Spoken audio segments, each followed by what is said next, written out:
Alright, good morning everyone.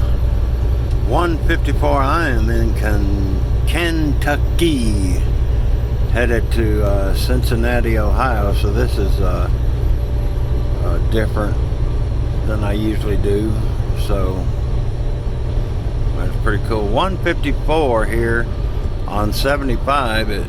I just saw a sign for the Ark Encounter.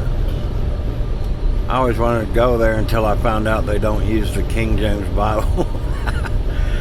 I guess I'm a stickler about that, but I'd still like to see it. But boy, they want like $45 a person to walk through that thing. I don't know if anybody's been there. Let me know how you liked it. I know the preacher always talks about he wants to go, and so I wanted to go, and then he said that they don't use the King James there, they use the NIV or something, and I just took the wind out of my sails. I figure if you don't have enough sense to use the Bible, then anyway. So I was last night we were driving, and I occupy my time by listening to books or listening to sermons or something like that. And last night I listened to a book by a mafia captain who has become a Christian. He's got a YouTube channel. I guess it wouldn't matter if I name him. Michael Francis, I think that's how he pronounces it. He does a YouTube channel. The name of the book's Blood Covenant. It was a real good book. And then, he married a Christian woman, and then he got saved and everything. And then he only quoted like a couple scriptures, and both of them were, of course, out of the NIV. I don't know what it is. It's like when somebody mentions the King James, it's like, oh, it burns. I can't understand it. You can't read that. Well, anyway, I listened to that book. Then I went to he's got a YouTube channel with a lot of followers. And he does life coaching and stuff like that. Anyway, it's maybe I'm suspect of people, but he was a mafia capo regime, I think they call it, captain. He embezzled a bunch of tax money from gasoline. They would sell the gas and then keep the tax money, and he made millions and millions of dollars. And he had to pay like a $15 million fine and everything. And anyway, when he's doing his videos now, he's in a great big mansion in LA, so maybe I'm not naive enough to believe that he didn't stash a little bit of that money away. But anyway, I would recommend that book. Of course, read your Bible, but I listened to it, and it was him that read it, so it was pretty good and inspiring there at the end, where he turned his life over to the Lord, and now the Lord's opened up doors where he can speak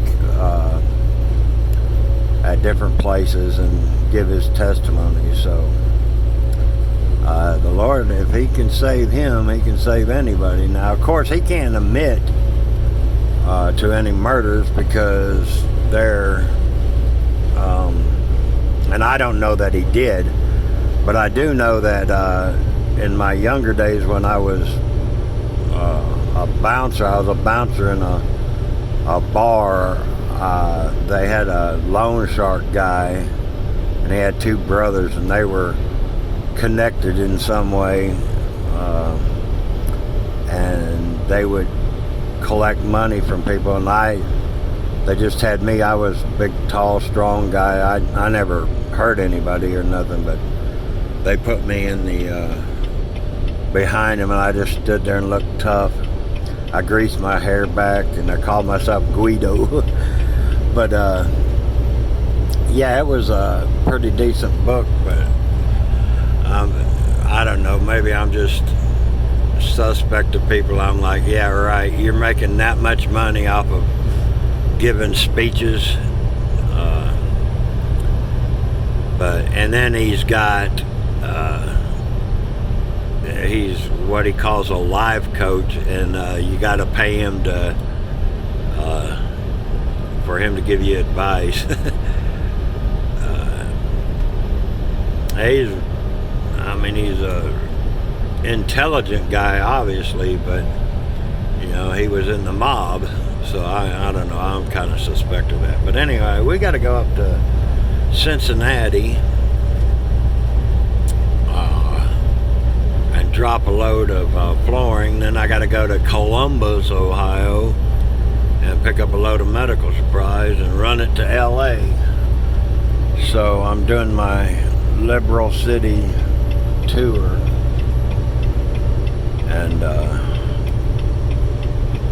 but it's different. We haven't been up here in a while. I haven't been up here in a long while. Cincinnati's one of those cities that I got messed up when I very first started driving. I got Interstate 71 and 75 go right downtown, and then under this bridge, 71 cuts off, and I missed it.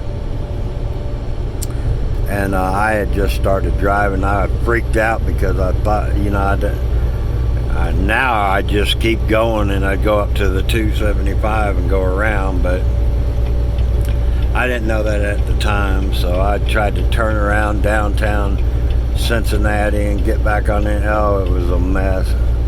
Cincinnati and St. Louis, both I got messed up when I first started driving.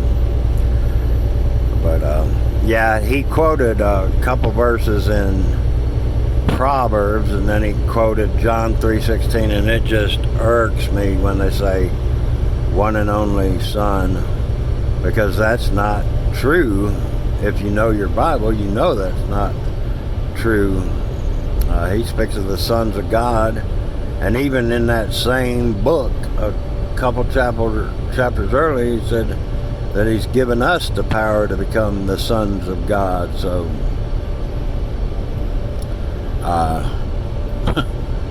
in 1 John, so I don't know, it just bothers me. But I saw that Ark Experience exit. I didn't know it was up here. I'm up here other side of Lexington, so now I know where it is, and if I ever want to go there, I can find it. I guess you couldn't miss it once you get on that road. It's got to be pretty big. But anyway, I babbled on enough. You guys have a wonderful day. Remember to pray for all those on our prayer list.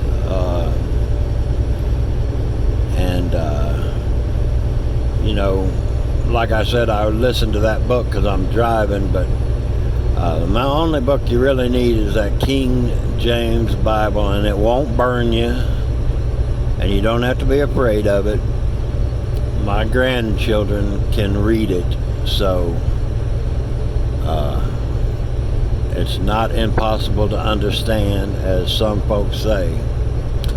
But you guys have a wonderful day, and God bless each and every one of you.